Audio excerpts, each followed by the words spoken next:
আহির কার কোলে বসছো তুমি? হ্যাঁ, সময়পুর মতো চেনা চেনা লাগে। সময়পুর বান্ধবীর কোলে বসছো?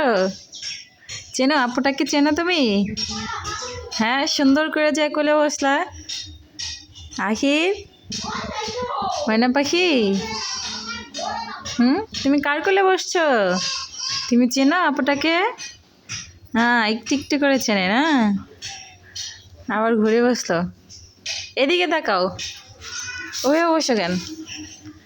হ্যাঁ আহির, ঘুরে বসলা কেন? ক্যামেরার সামনে আসবে না? না, এই এই দুষ্টুটা, ঝাড়দার কোলে বসো। হ্যাঁ, এত ভাব কই থাকে? আহির, এই এই খাটতেরা, এই এই এই দুষ্টু আহির পাজি।